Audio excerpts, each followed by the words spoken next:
शीतला माता की कहानी। श्री शिवाय नमस्तुभ्यम। हिंदू धर्म में शीतला सप्तमी और अष्टमी का बहुत महत्व है।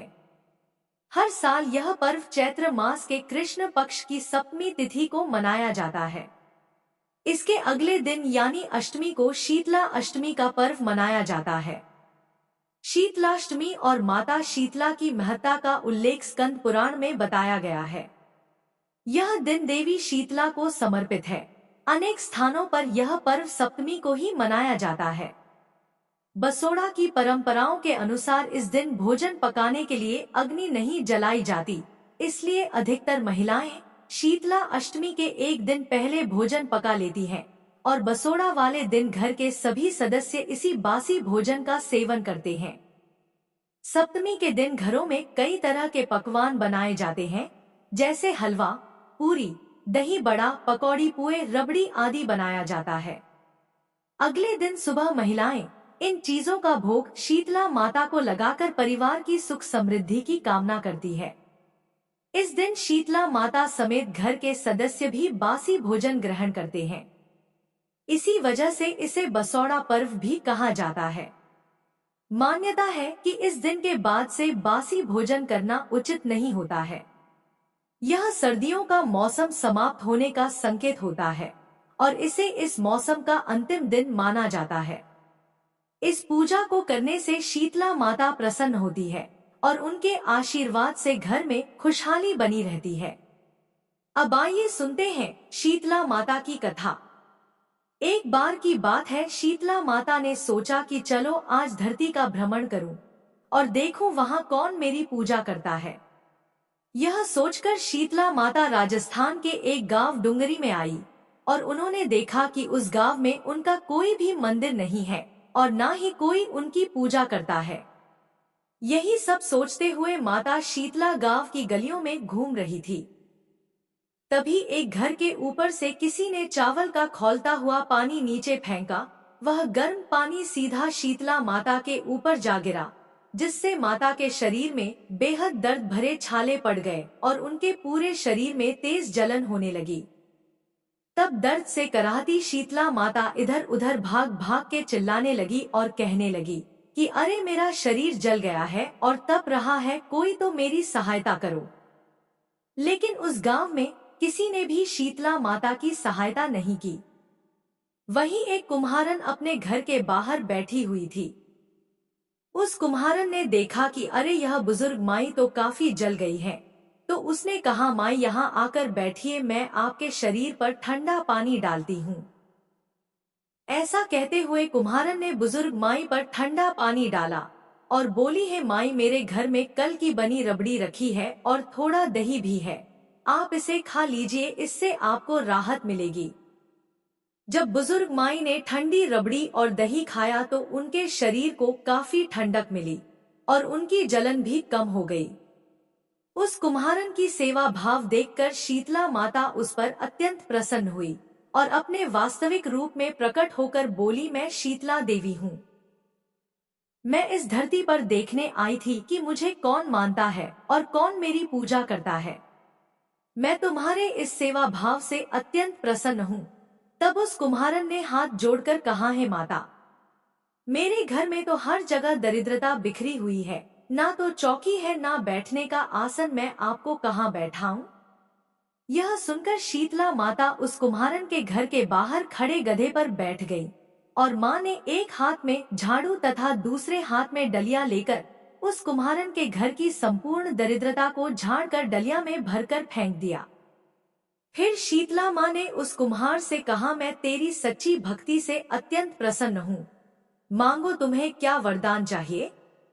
तब कुम्हारन ने विनम्रता के साथ कहा है माता, मेरी इच्छा है आप इसी डूंगरी गांव में स्थापित होकर यही निवास करें और जिस प्रकार आपने मेरी निर्धनता को अपनी झाड़ू से साफ कर दिया, वैसे ही जो भी भक्त होली के बाद की सप्तमी या अष्टमी को भक्ति भाव से आपकी पूजा करे, आपको ठंडा जल दही व बासी भोजन का भोग लगाएं, उसके घर की दरिद्रता आप दूर करना एवं आपकी पूजा अर्चना करने वाली स्त्रियों की गोद हमेशा भरी रखना, उनकी संतानों को निरोगी एवं सुखी जीवन का आशीर्वाद देना। तब शीतला माता ने तथास्तु कहते हुए कुम्हारन की इच्छा पूर्ण की। मान्यताओं के अनुसार उसी दिन से डुंगरी गांव में शीतला माता सदा के लिए विराजमान हो गई और इसके बाद से वह गांव शील की डुंगरी नाम से ही जाना जाने लगा। तो भक्तों, यह थी शीतला माता की कथा। आप शीतला माता की पूजा करते समय इस कथा को अवश्य सुने। आपके समस्त कष्टों, रोगों एवं निर्धनता रूपी असुर का संहार कर मां शीतला आपका कल्याण करेंगी। इसी विश्वास के साथ आइए साथ मिलकर बोलते हैं, शीतला माता की जय। अब आइए सुनते हैं शीतला माता की दूसरी कथा। एक बार एक राजा के इकलौते पुत्र को शीतला चेचक निकली। उसी के राज्य में एक काछी पुत्र को भी शीतला निकली हुई थी। काछी परिवार बहुत गरीब था पर भगवती का उपासक था। वह धार्मिक दृष्टि से जरूरी समझे जाने वाले सभी नियमों को बीमारी के दौरान भी भली भांति निभाता रहा। घर में साफ सफाई का विशेष ख्याल रखा जाता था। नियम से भगवती की पूजा होती थी। नमक खाने पर पाबंदी थी। सब्जी में ना तो छौंक लगता था और ना कोई वस्तु तली भुनी जाती थी। गर्म वस्तु ना तो वह स्वयं खाता ना शीतला वाले लड़के को देता था। ऐसा करने से उसका पुत्र शीघ्र ही ठीक हो गया। उधर जब से राजा के लड़के को शीतला का प्रकोप हुआ था, तब से उसने भगवती के मंडप में शतचंडी का पाठ शुरू करवा रखा था। रोज हवन व बलिदान होते थे। राजपुरोहित भी सदा भगवती के पूजन में निमग्न रहते थे। राजमहल में रोज कड़ाही चढ़ती, विविध प्रकार के गर्म स्वादिष्ट भोजन बनते, सब्जी के साथ कई प्रकार के मांस भी पकते थे। इसका परिणाम यह होता कि उन लजीज भोजन की गंध से राजकुमार का मन मचल उठता था और वह भी भोजन के लिए जिद करता। एक तो राजपुत्र और दूसरे इकलौता, इस कारण उसकी अनुचित जिद भी पूरी कर दी जाती थी। इस पर शीतला का कोप घटने के बजाय बढ़ने लगा। शीतला के साथ साथ उसे बड़े बड़े फोड़े भी निकलने लगे, जिनमें खुजली व जलन अधिक होती थी। शीतला की शांति के लिए राजा जितने भी उपाय करता, शीतला का प्रकोप उतना ही बढ़ता जाता, क्योंकि अज्ञानतावश राजा के यहाँ सभी कार्य उल्टे हो रहे थे। इससे राजा और अधिक परेशान हो उठा। उसकी समझ में नहीं आ रहा था कि इतना सब होने के बाद भी शीतला का प्रकोप शांत क्यों नहीं हो रहा है। एक दिन राजा के गुप्तचर ने उन्हें बताया कि काछी पुत्र को भी शीतला निकली थी, पर वह बिल्कुल ठीक हो गया है। यह जानकर राजा सोच में पड़ गया कि मैं शीतला की इतनी सेवा कर रहा हूँ, पूजा व अनुष्ठान में कोई कमी नहीं, पर मेरा पुत्र अधिक रोगी होता जा रहा है, जबकि काछी पुत्र बिना सेवा पूजा के ही ठीक हो गया। इसी सोच में उसे नींद आ गई। श्वेत वस्त्र धारिणी भगवती ने उसे स्वप्न में दर्शन देकर कहा, हे राजन, मैं तुम्हारी सेवा और भक्ति से अत्यंत प्रसन्न हूँ, इसीलिए आज भी तुम्हारा पुत्र जीवित है। इसके ठीक न होने का कारण यह है कि तुमने शीतला के समय पालन करने योग्य नियमों का उल्लंघन किया। तुम्हें ऐसी हालत में नमक का प्रयोग बंद करना चाहिए। नमक से रोगी के फोड़े में खुजली होती है। घर की सब्जियों में छौंक नहीं लगाना चाहिए, क्योंकि इसकी गंध से रोगी का मन उन वस्तुओं को खाने के लिए ललचाता है। रोगी का किसी के पास आना जाना मना है, क्योंकि यह रोग औरों को भी होने का भय रहता है। अतः इन नियमों का पालन कर तेरा पुत्र अवश्य ही ठीक हो जाएगा। विधि समझाकर देवी अंतर्ध्यान हो गई। प्रातःकाल से ही राजा ने देवी की आज्ञा अनुसार सभी कार्यों की व्यवस्था कर दी। इससे राजकुमार की सेहत पर अनुकूल प्रभाव पड़ा और वह शीघ्र ही ठीक हो गया। इसी दिन भगवान श्री कृष्ण और माता देवकी का विधिवत पूजन करके मध्यकाल में सात्विक पदार्थ का भोग लगाना चाहिए। ऐसा करने से पुण्य ही नहीं मिलता, बल्कि समस्त दुखों का भी निवारण होता है। अब आइए सुनते हैं शीतला अष्टमी पर सुनी जाने वाली शीतला माता की पौराणिक कथा। इसे पूजन के बाद अवश्य सुने। एक गांव में ब्राह्मण दंपति रहते थे। दंपति के 2 बेटे और 2 बहुएं थी। दोनों बहू को लंबे समय के बाद बेटे हुए थे। इतने में शीतला सप्तमी का पर्व आया। घर में पर्व के अनुसार ठंडा भोजन तैयार किया गया। दोनों बहू के मन में विचार आया कि यदि हम ठंडा भोजन करेंगे तो बीमार हो जाएंगे।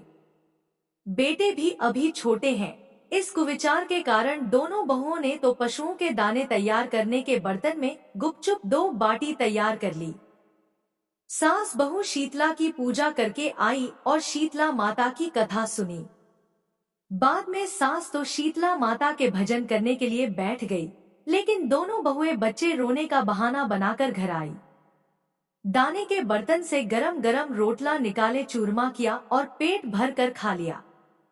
सास ने घर आने पर बहू से भोजन करने के लिए कहा। बहुएं ठंडा भोजन करने का दिखावा करके घर के कामों में लग गई। सास ने कहा, बच्चे कब से सोए हुए हैं, उन्हें जगाकर भोजन करा लो। बहुएं जैसे ही अपने अपने बेटों को जगाने गई तो उन्होंने उन्हें मृत पाया। ऐसा बहू की करतूतों के फल स्वरूप शीतला माता के प्रकोप से हुआ था। सास ने घटना जानी तो बहुओं से झगड़ने लगी। सास बोली कि तुम दोनों ने अपने बेटों की बदौलत शीतला माता की अवहेलना की है, इसलिए मेरे घर से निकल जाओ और बेटों को जिंदा स्वस्थ लेकर ही घर में पैर रखना। अपने मृत बेटों को टोकरे में सुलाकर दोनों बहुएं घर से निकल पड़ी। जाते जाते रास्ते में एक जीर्ण वृक्ष आया। यह खेजड़ी का वृक्ष था। इसके नीचे ओरी और शीतला दोनों बहनें बैठी थी। दोनों के बालों में विपुल प्रमाण में जू थी। बहू ने थकान का अनुभव भी किया था। दोनों बहुएं ओरी और शीतला के पास आकर बैठ गई। उन दोनों ने शीतला ओरी के बालों से खूब सारी जू निकाली। जूओं का नाश होने से ओरी और शीतला ने अपने मस्तक में शीतलता का अनुभव किया और कहा, तुम दोनों ने हमारे मस्तक को शीतल किया है, वैसे ही तुम्हें पेट की शांति मिले।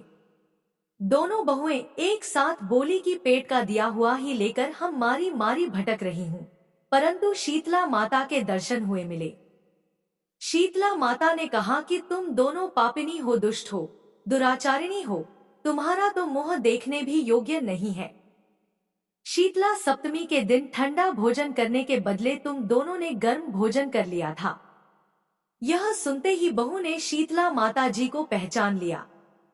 देवरानी जेठानी ने दोनों माताओं का वंदन किया और गिड़गिड़ाते हुए कहा कि हम तो भोली भाली हैं, अनजाने में गर्म खाना खा लिया था, आपके प्रभाव को हम जानते नहीं थे। हे माता, आप हम दोनों को क्षमा करें।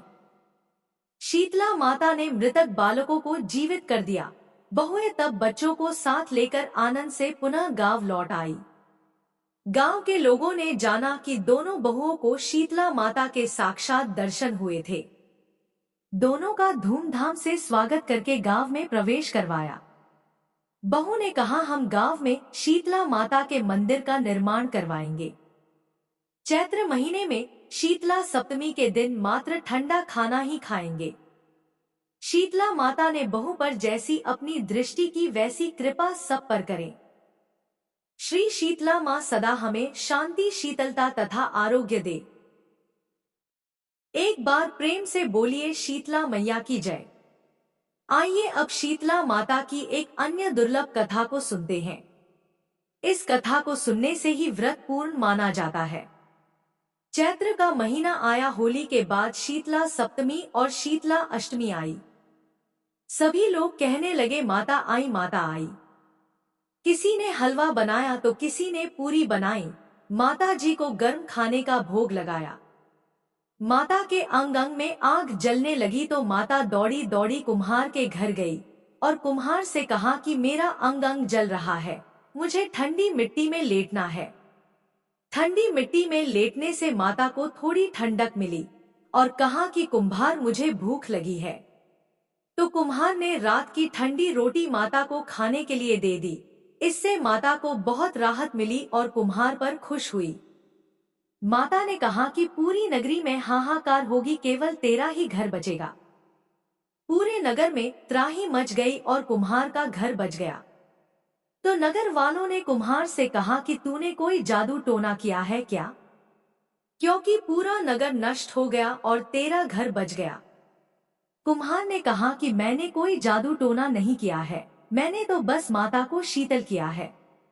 आप सब लोगों ने माता को गर्म गर्म खाने का भोग लगाया था, तो माता के अंग अंग में फफोले हो गए थे। इसी कारण माता का प्रकोप हुआ है और पूरे नगर में त्राही मच गई। तब लोगों की आंखें खुली और कुम्हार से कहा कि माता कहाँ है। कुम्हार ने बताया कि माता नीम के नीचे ठंडी छाया में बैठी हैं। सभी नगर वाले माता के पास गए और विनती की और क्षमा मांगने लगे। तो माता शीतला बोली कि तुम सभी ने मुझे गर्म भोजन करवाया, जिससे मेरी जीभ पर छाले हो गए। कुम्हार ने मुझे ठंडा भोजन कराया, जिससे मुझे ठंडक और शीतलता मिली। इसी कारण पूरा नगर नष्ट हो गया और मेरी कृपा से कुम्हार का घर महल बन गया। लोगों ने माता से विनती की और कहा कि अब हम क्या करें। तो माता ने बताया कि होली के 7 दिन बाद शीतला सप्तमी आती है और फिर उसके अगले दिन शीतला अष्टमी आती है। उस दिन सभी गांव वाले और औरतें छठ के दिन बनाए हुए ठंडे खाने से मुझे भोग लगाएं और मेरी पूजा करें। 12 महीने बाद वापस शीतला सप्तमी और शीतला अष्टमी आई। राजा ने पूरे नगर में ढिंढोरा पिटवा दिया कि होली के बाद 7 दिन तक सब शीतला माँ का अख्ता रखेंगे, यानी कि कोई सिर नहीं धोए और सिलाई कुटाई आदि नहीं करे। लोगों ने वैसा ही किया। देवी शीतला माता प्रसन्न हुई, पूरे नगर में आनंद हुआ। देवी शीतला माता ने सभी पर अपनी कृपा की। जैसी कृपा माँ ने गांव वालों पर की, ऐसी ही कृपा हम सब पर करना। बोलिए श्री शीतला माता की जय। आइए अब जान लेते हैं कि शास्त्रों में माँ शीतला की महिमा क्या बताई गई है।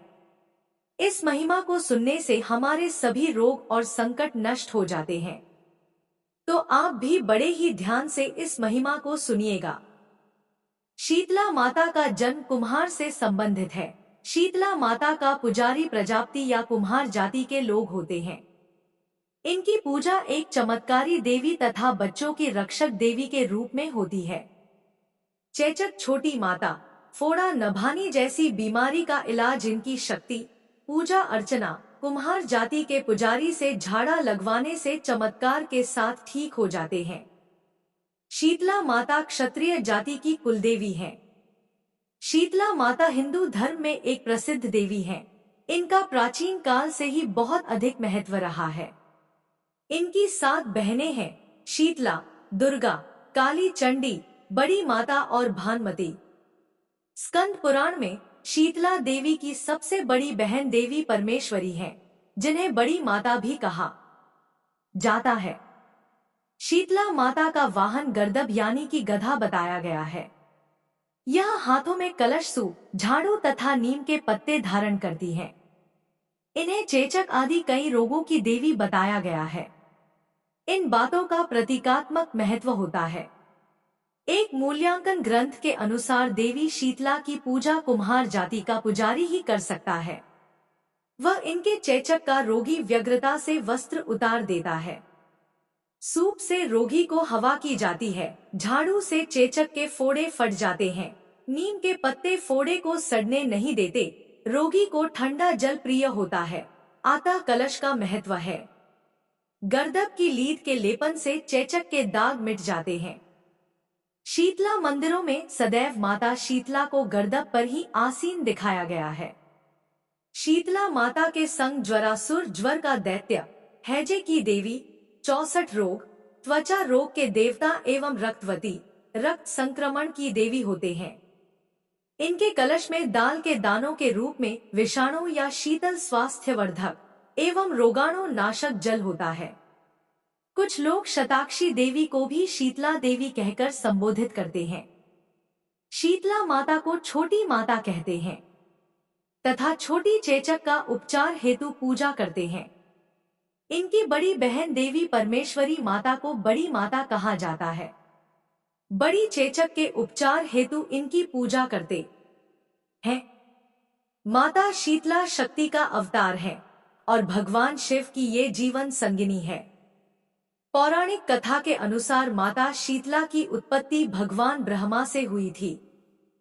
देवलोक से धरती पर माता शीतला अपने साथ भगवान शिव के पसीने से बने ज्वरासुर को अपना साथी मानकर लाई थी। तब उनके हाथों में दाल के दाने भी थे। उस समय के राजा विराट ने माता शीतला को अपने राज्य में रहने के लिए स्थान नहीं दिया, तो माता क्रोधित हो गई। उस क्रोध की ज्वाला से राजा की प्रजा को लाल लाल दाने निकल आए और लोग गर्मी के मारे मरने लगे। तब राजा विराट ने माता के क्रोध को शांत करने के लिए ठंडा दूध और कच्ची लस्सी उन पर चढ़ाई। तभी से हर साल शीतला अष्टमी पर लोग मां का आशीर्वाद पाने के लिए ठंडा भोजन माता को चढ़ाने लगे। इस बासी खाने को बसोड़ा के रूप में जाना जाता है। शास्त्रों के अनुसार शीतला माता की उपासना मुख्य रूप से गर्मी के मौसम में की जाती है और मुख्य पर्व तो अब तक आप लोग समझ गए होंगे। जी हाँ, शीतला अष्टमी। आप सभी को बता दें, शीतला माता माँ भगवती का ही स्वरूप है। इनकी पूजा से मनुष्य को जहाँ एक तरफ आध्यात्मिक रूप से मजबूती मिलती है, तो वहीं दूसरी ओर मौसम के चलते शरीर में होने वाले रोग विकार भी माँ के पूजन से दूर हो जाते हैं। ठंडक प्रदान करने वाली माता शीतला पर्यावरण को स्वच्छ रखने की प्रेरणा देती हैं। कहा जाता है शीतला माता का यह व्रत संक्रमण रोगों से मुक्ति दिलाता है। आम तौर पर हम मंदिर जाते हैं तो भगवान की प्रतिमा के दर्शन करते हैं, मगर क्या आप जानते हैं कि जब हम माँ शीतला के स्वरूप की तरफ देखते हैं तो इनके रूप से हमें सेहत से जुड़ा एक विशेष संदेश मिलता है। इनके हाथ में नीम के पत्ते, झाड़ू, सूप एवं कलश जो साफ सफाई और समृद्धि के सूचक माने जाते हैं, तो वहीं इनको बासी खाद्य पदार्थ चढ़ाया जाता है जिसे बसोड़ा कहा जाता है। तो वहीं इन्हें चांदी का चौकोर का टुकड़ा अर्पित किया जाता है जिस पर इनका चित्र बना होता है। आम तौर पर इनकी उपासना गर्मी व बसंत के मौसम में की जाती है। कहा जाता है इन्हीं ऋतुओं में रोगों के संक्रमण की संभावनाएं सबसे अधिक होती हैं। धार्मिक रूप के साथ साथ शीतला माता के इस पर्व का अधिक वैज्ञानिक महत्व है। यह त्योहार यह भी बताता है कि इस दिन के बाद से बासी आहार ग्रहण नहीं करना चाहिए, गर्म पानी से नहीं नहाना चाहिए, शीतल भोजन ग्रहण करना चाहिए। कहने का अर्थ है यह पर्व आध्यात्मिक के साथ साथ वैज्ञानिक रूप से भी कई तरह के संदेश देते हैं। एक बार प्रेम से बोलिए शीतला मैया की जय।